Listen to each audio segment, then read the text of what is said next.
In this video, I'm gonna do a frame analysis of this text message conversation I recently had with a 19-year-old girl who I met from Cold Approach. After that, I'm gonna tell you guys a story that happened in the bar the other day where a girl was repeatedly testing me and how I was able to maintain my frame. But first I have to explain what frame is. What your frame is essentially the reality that you're living in. And in the dating sphere, when we say that a guy has a strong frame, we say that he's emotionally unreactive to a girl's tests, and we say that he's acting in his own values. So now let's get into this conversation, this text message conversation I had with the girl. On Thursday, I send this girl a text message and she doesn't respond till Sunday. And she says, "Sorry, I totally thought I answered this. By the way, what time were you thinking for Wednesday?" Because we had planned a date for Wednesday. And so I just respond with, "Haha, no worries, 7 p.m.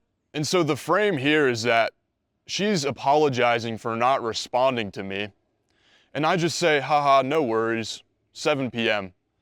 Because me responding with no worries shows that I don't really care that much. And I'm not needy for this girl to be responding to me as quick as possible. This just sort of subcommunicates value in a way where I'm not overtly saying like, hey, I don't really care. You kind of interest me, but I'm not fully sold into you yet.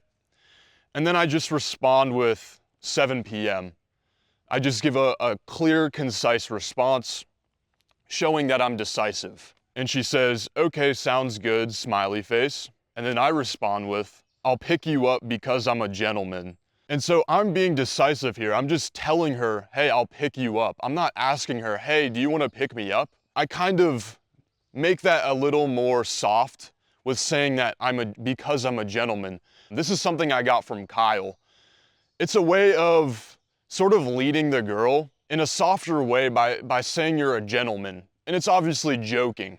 So she responds with, how considerate. And so I respond with a picture of Leonardo DiCaprio in The Great Gatsby, and I say, actual picture of me. So right here, this is sort of a cocky frame. I'm comparing myself to Leonardo DiCaprio, but it's obviously a joke. I'm obviously not as good looking as Leonardo DiCaprio. I'm obviously not Leonardo DiCaprio, right? And so oftentimes when you're cocky with a girl, she's gonna test your frame to see if you're really able to hold up to the way you're portraying yourself, right? So she responds with, "Help. I fear that's a red flag." And I hate the term red flag. Like, this is sort of Gen Z TikTok slang, but it's sort of a test from her. And the way that I could have responded here with a weak frame is by asking, wait a second, how is that a red flag? I was only joking. And that would have been emotionally reactive. So instead, I do a joke. I say, "Dear diary, being Leonardo DiCaprio is a red flag." So I'm being sarcastic about the fact that I would care about that by making a joke about how I'm writing that down in a diary. This is something I learned from Todd, to write "Dear diary." And it was a little try hard how I had, quotation marks. I probably wouldn't do that next time, but it got the point across. And so she kind of comes back to me in the next text message by saying, "Hey, it's okay because taking note is a green flag." So basically they cancel each other out. And I don't really like this frame where she's evaluating me, but at the same time, she's sort of coming back to me and falling into my frame here by saying, you know, it's okay, it cancels each other out. So I could respond sarcastically here and be like, "Oh, I'm super glad that you think it's a green flag," but that might not go over too well on a text message where she can't see my joking attitude. So instead I just respond with haha. Like, okay, I don't really care that you're evaluating me with your green and your red flags. This is not something that I care about. I'm living in my own frame. I know who I am. And then I just changed the topic because I want to get off this topic of green and red flags. I don't really like it. I say, do you have a favorite actor? And she says, I don't know. I honestly don't watch many movies, but I feel like I was always like a Dylan O'Brien girl. Now, I have no clue who Dylan O'Brien is, and I don't really care to ask her. So I just respond with a joke. I say, I'm gonna see your room, and there will be like 20 posters of him everywhere. Now, this is good for a couple of reasons. Number one, I'm using the technique of exaggeration to slip in a beneficial frame for me. So I'm joking, I'm sort of teasing her that she's gonna be like a teenage girl. It's funny because she actually is a teenage girl, she's 19, but sort of like a middle school girl who would have like posters of Justin Bieber in her room. Now, at the same time, I'm creating the frame that I'm gonna be in her room.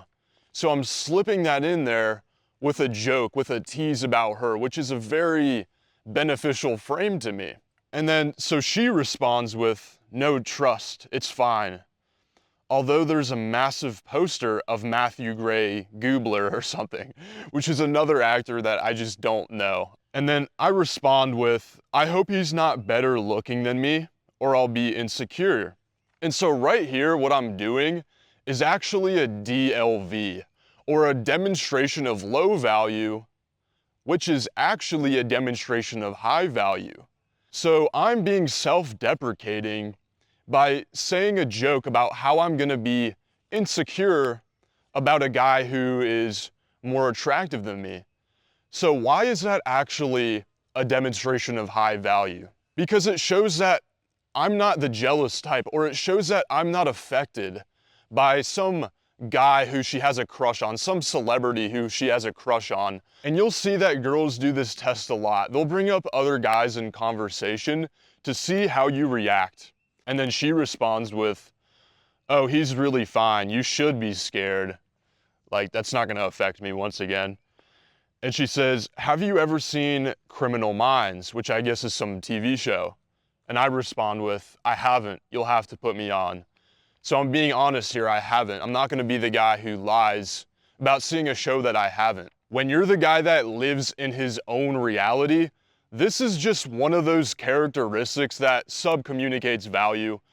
And it's a drastic difference when a girl talks to you versus another guy who becomes defensive when she tests him, or falls into the frame that the girl is the prize and they're the pursuer, the one chasing after the girl. And having this strong frame is one of the things that I help guys with when they come to work with me directly. If you want to rapidly transform your results with women, click the link in the description and book a discovery call. We'll see if it's a good fit. Now, the second story that I want to share with you guys is one that happened in the bar the other day. So I go up to a group of 3 girls. 2 of them are pretty unattractive to me, but the third one was attractive. So I made her my point of interest, right? And so we're talking for a while. And then one of the girls in the group who I'm not interested in, she starts to test me. So she says something like, oh, do you like her? And this really wasn't much of a test, but it was still a point where it put me under an opportunity of making myself look like a dumbass. So I start laughing and I'm like, oh man, I feel like I'm in middle school right now. And I just start laughing and looking up at the ceiling. And the girl says something again. She's like, well, I hope you have money. And this is so funny, man. This girl, not even trying to be rude, but she was like a 3 out of 10. She looked like a troll. And here she is testing me on if I have money or not. I would not sleep with this girl if somebody paid me, and I don't think anybody else would. But here she is testing me, right? But whatever, that's what's gonna happen. So I respond to this with, are you a gold digger? And then she becomes flustered for a second. She pauses, she doesn't know what to say. And I realize I need to soften it. So I say, you know, I'm not judging you if you're a gold digger. I think that's cool. You do you. You don't wanna challenge the friend too hard, because even if she's wrong, even if she's being over the top or ridiculous, if you piss her off, it doesn't matter because you're still gonna hurt your chances with the friend. So you need to stay on good terms with the friend, regardless of how ridiculous the friend is being. And she tests me again. She responds, well, actually, we want some drinks. And so here she was almost trying to frame me as like a simp who was gonna buy them all drinks, which is a terrible frame to be in. You never wanna just give in that instantly, and you never wanna buy the girl's friends drinks. Why in the world would I do that other than the fact that I was a simp, right? Other than the fact that I was a beta. So here I had to sort of challenge her back in a more firm way. And so I'm smiling and I say, you know, the bar's open till 2 a.m., right? You can go ahead, walk over there, get yourself some drinks if you want. And then I immediately just turn around so that my back is facing her and the other friend, and I start talking to the girl that I'm interested in. And so I'm doing this in a way that's non-defensive. I'm sort of laughing it off so that this is socially acceptable and she can't become mad at the fact that I have completely put her back in her place. And so this is how you sort of have to handle these women. You have to be emotionally unaffected. You have to challenge them back, but in a way that's not gonna just ruin the entire interaction because you're letting your emotions get to you and you're ruining the vibe. So you have to become sort of like a ninja. And another time in that interaction, these girls found out that I was drinking water, right? Because I don't drink. They found out that I was drinking water. And so both of them, they held up the L sign with their hands and they're like, loser. And I just sort of laugh at them and I start talking to the girl I'm interested in, right? And so I gained this experience through being tested time and time again. I remember one time a girl called me a loser and I got so emotionally reactive that I said, don't you live in Ohio or something like that? And it was clear that I was being defensive and aggressive back to her. And that whole interaction, that whole night ended terribly. If you're at a point where you want to create that abundant dating life and you want to potentially work with me so that I can help you get there quicker, I would love to help you. So right now I have a couple of discovery calls available this week. Just click that link in the description. Let's have a chat at one of these available times and see if it's a good fit. I'll see you guys soon.